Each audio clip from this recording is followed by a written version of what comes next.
नमस्कार, मूकबधिरांच्या बातमीपत्रात आपल्या सगळ्यांचं स्वागत। मी रेश्मा साळुंखे धामणकर आणि माझ्यासोबत आहेत रजनी कालरा। कलम 370 बद्दल ऐतिहासिक निर्णय झालाय। जम्मू काश्मीर मधून कलम 370 हटवण्याचा निर्णय सर्वोच्च न्यायालयाने कायम ठेवलाय।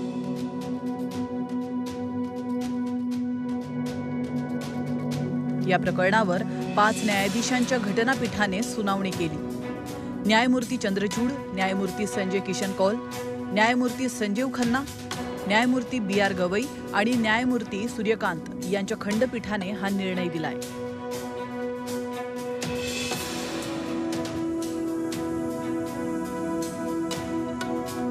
सर्वोच्च न्यायालयाने जम्मू काश्मीर हा भारताचा अविभाज्य भाग असल्यामुळे त्याला अंतर्गत सार्वभौमत्व नसल्याचं सांगितलंय।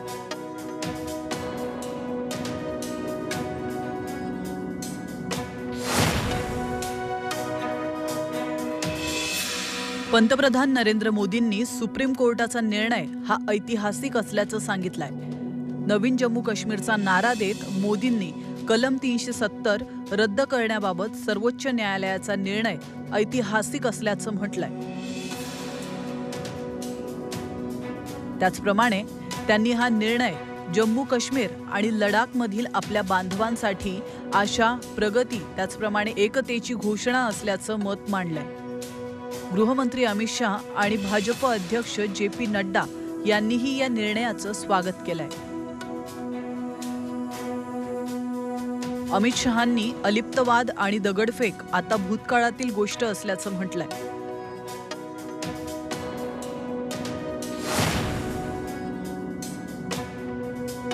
विरोधकांनी सर्वोच्च न्यायालयाच्या निर्णयावर नाराजी व्यक्त केली आहे। मेहबूबा मुफ्तींनी जम्मू काश्मीरचे लोक पराभव स्वीकारणार नाहीत, सन्मानासाठी लढा सुरूच राहील असं वक्तव्य त्यांनी केलंय।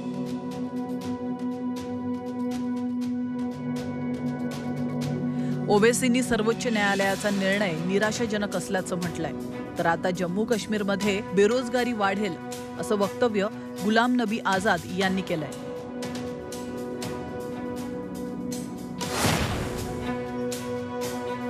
केंद्रीय गृहमंत्री अमित शहांनी संसदेच्या हिवाळी अधिवेशनात जम्मू काश्मीरशी संबंधित दोन्ही विधेयकं राज्यसभेमध्ये मांडली आहेत।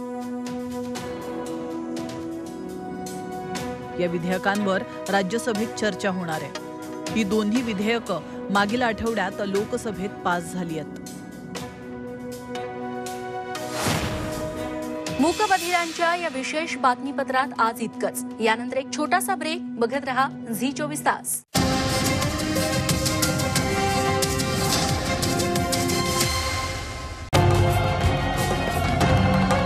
छत्रपतींचा विचार म्हणजे